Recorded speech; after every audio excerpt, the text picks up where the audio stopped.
নমস্কার বন্ধুরা, welcome back to our channel সরকারি জব আপডেট ইউটিউব চ্যানেলে যাদের প্রত্যেকে স্বাগত। তো একটা লেটেস্ট অফিসিয়াল নোটিফিকেশান তোমাদের সাথে শেয়ার করছি, ঠিক আছে? তো তোমরা ভিডিওটি অবশ্যই শেষ পর্যন্ত দেখার চেষ্টা করবে। তোমরা এখানে দেখতে পাচ্ছ government of West Bengal personal administrative reforms department তরফ থেকে একটা লেটেস্ট নোটিফিকেশন প্রকাশ করা হয়েছে এবং কবে প্রকাশ করা হয়েছে ডেট রয়েছে কলকাতা 19 জানুয়ারি 2024।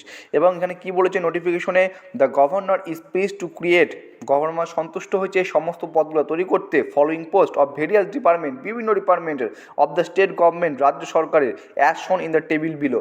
এবং নিচে ডিপার্টমেন্ট অনুসারে কোন কোন পদ তৈরি করা হয়েছে এবং কতগুলি পোস্ট তৈরি করা রয়েছে সেখানেও কিন্তু এখানে উল্লেখিত রয়েছে। তো প্রথম ডিপার্টমেন্ট দেখো পি অ্যান্ড এআর রয়েছে, তারপরে দেখতে পাচ্ছ home and hill affairs department রয়েছে, ডিজাস্টার ম্যানেজমেন্ট ডিপার্টমেন্ট রয়েছে, বিভিন্ন এখানে কিন্তু ডিপার্টমেন্ট রয়েছে এবং প্রত্যেকটা ডিপার্টমেন্টে কতগুলো করে পোস্ট তৈরি করা হয়েছে, number of post to be created, ঠিক আছে, সেখানে কিন্তু উল্লেখিত রয়েছে কোন পোস্টের জন্য কর্মবন্ধু থেকে শুরু করে ইউডিএ, এলডিএ, ঠিক আছে, যে সমস্ত পোস্টগুলো রয়েছে, upper division assistant, lower division assistant, Karmabandhu group D, বিভিন্ন পদ কিন্তু এখানে নতুন করে তৈরি করা হয়েছে। তো তোমরা এখানে দেখতে পাচ্ছ ডিপার্টমেন্ট, আমি ফর এক্সাম্পল একটা ডিপার্টমেন্টের কথা এখানে উল্লেখ করছি।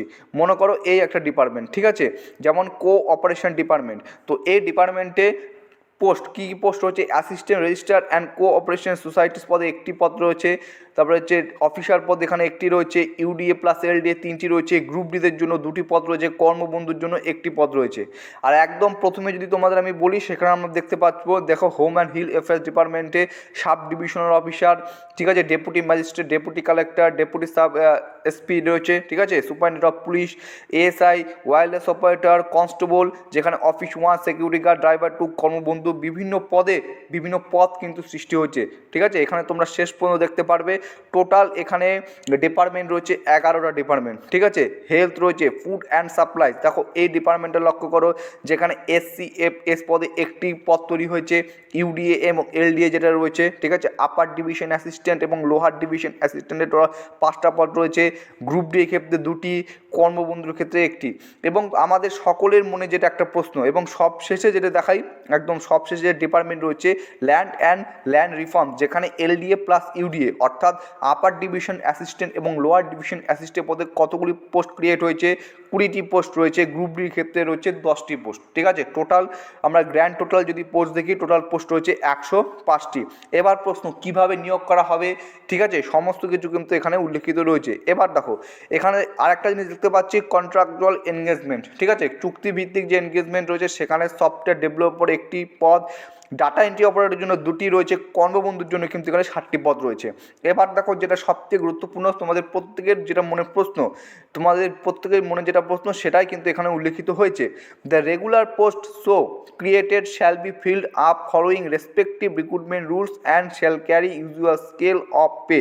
মানে হচ্ছে এইভাবে সৃষ্ট নিয়মিত পদগুলি নিজ নিজ নিয়োগ বিধি অনুসরণ করে পূরণ করা হবে, ঠিক আছে। এগুলো কিন্তু রিক্রুটমেন্টের রুলস যে আছে, সেই রিক্রুটমেন্ট রুলস অনুসারে কিন্তু পদগুলি পূরণ হবে। কিন্তু in all cases Karmabandhus are to be engage or part time basis, অর্থাৎ কর্মবন্ধু যে পোস্টে তৈরি হচ্ছে, এখানে কিন্তু তাদের পার্ট টাইম হিসেবে এনগেজ করা হবে এবং 3000 টাকা করে দেওয়া হবে। কর্মবন্ধু বাদে বাকি যে সমস্ত পোস্টগুলো রয়েছে, তাদের রিক্রুটমেন্ট কীভাবে হবে, তাদের রিক্রুটমেন্ট হচ্ছে রিক্রুটমেন্ট রুলস হবে এবং shall carry usual scale of pay, এবং তাদের যে, ঠিক আছে, বেতন, সেটাতে স্বাভাবিক স্কেল থাকবে। বেতনের যে স্বাভাবিক স্কেল থাকে অন্যান্য, যেমন গ্রুপ ডির ক্ষেত্রে, ফর এক্সাম্পল গ্রুপ ডির কথা বলি, সেক্ষেত্রে নিয়োগ কীভাবে হয়, রিক্রুটমেন্ট রুলস হলেন সেটা হবে। সেক্ষেত্রে তোমরা প্রত্যেকে যেন গ্রুপ ডির ক্ষেত্রে বেসিক পে কত হয়, স্যালারি টাইপিং কেমন থাকে, ঠিক একইভাবে হবে। শুধুমাত্র এখানে বলছে কর্মবন্ধুর ক্ষেত্রে পার্ট টাইম হিসাবে তাদের এনগেজ করা হবে এবং 3000 টাকা করে, মাসিক 3000 টাকা করে এখানে দেওয়া হবে, ঠিক আছে। এবার হচ্ছে এটা কিন্তু নতুন পদ সৃষ্টি করার পর রাজ্যপাল সন্তুষ্ট, তার কারণ এখানে তোমরা প্রত্যেকে দেখতে পাবে government is pleased to create the following post of vacancy various department of the state government, ঠিক আছে। তো এখানে প্রত্যেকে দেখতে পাচ্ছ। এবার হচ্ছে বাকি যে প্রসেসগুলো রয়েছে, অনুমোদনের পর তোমরা জানো সেটা ভ্যাকান্সি বেরোবে, ভ্যাকান্সি বেরোনোর আগে কত শূন্যপদ থাকবে এবং কোন ডিপার্টমেন্টের যোগ্যতা কী, ঠিক আছে, কোন ডিপার্টমেন্টের জন্য কী কী সিলেবাস ক্রাইটেরিয়া, এগুলো পরবর্তীতে আমরা আলোচনা করব যখন আমরা অফিসিয়ালভাবে জানতে পারবো। শুধু তোমাদের এতটুকুই বললাম যে একটা নোটিফিকেশন যেটা পার্সোনাল অ্যাডমিনিস্ট্রেটিভ রিফর্মস ডিপার্টমেন্টের তরফ থেকে তৈরি করা হয়েছে। এটা কেন করা হয়েছে যদি কেন বলো, কারণ দেখতে পাচ্ছ এখানে তোমরা two facilitate uninterrupted function of the newly created Dhupguri sub division in the district of Jalpaiguri. কারণ হচ্ছে জলপাইগুড়ি জেলার যে ধূপগুড়ি সাব মহকুমা রয়েছে সেই নতুন নবনির্মিত ধূপগুড়ি মহকুমার কার্যকারিতা সহজতর করার জন্য কিন্তু বিভিন্ন ডিপার্টমেন্ট জন্য বিভিন্ন পোস্ট নতুন করে তৈরি করা হয়েছে এবং সেখানে তোমাদের কিন্তু সেই হিসাবে নিয়োগ করা হবে, রিক্রুটমেন্ট রুলস অনুসারে নিয়োগ করা হবে। ঠিক আছে, এই সম্বন্ধে পরবর্তীকালে যদি যখন আমরা কোনো অফিসিয়াল আপডেট পাই অবশ্যই কিন্তু তোমাদের সাথে সেটা আমরা শেয়ার করব। তোমরা অবশ্যই এই চ্যানেলটির সঙ্গে জুড়ে থাকবে, কারণ রাজ্য সরকারের পাশাপাশি কিন্তু কেন্দ্র সরকারের বিভিন্ন পরীক্ষার আপডেট কিন্তু এই চ্যানেলে তোমরা পেয়ে থাকো। চলো, এতটুকুই ভিডিও ছিল। যদি ভিডিওটি ভালো লেগে থাকে লাইক করবে, নতুন হয়ে থাকলে চ্যানেলটিকে সাবস্ক্রাইব করে অবশ্যই তোমরা পাশে থাকার চেষ্টা করবে। জয় হিন্দ।